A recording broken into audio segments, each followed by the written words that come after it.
আমি ছোট্ট একটা কথা বলবো, যারা এখানে হয়তো 2-4 জন উপস্থিত আছেন, যেহেতু অনলাইন এখন আছে, এই যে ছবি যারা তুলছেন তারা আমার বার্তাটা পাবেন।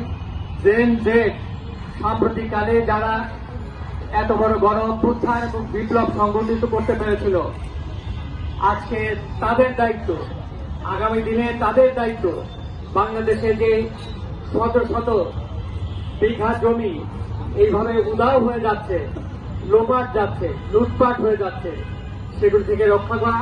এবং আরেকটি, যেটি আমাদের সারা বাংলাদেশের অক্সিজেন বলেন, নীল আকাশ, সবুজ পানি, সেই যে বঙ্গোপসাগর, সেই যে বঙ্গোপসাগরের আমাদের 44,000 প্রায় 44,000 বর্গ মাইল আমাদের যে জলসম্পদ, জলসীমানা, সেটা এখন কোথায় আছে, কার দখলে আছে আমরা কিন্তু জানি না।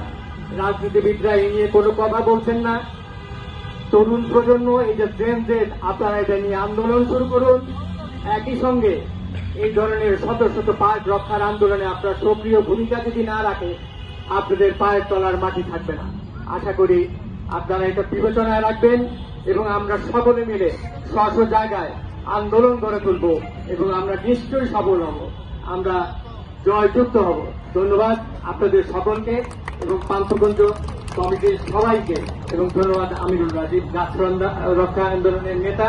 তিনি আমাদের সকলকে একত্রিত করেছেন। আমি আজকে তার কাছে আপনাদের সকলের পক্ষ থেকে গভীর কৃতজ্ঞতা জানাই।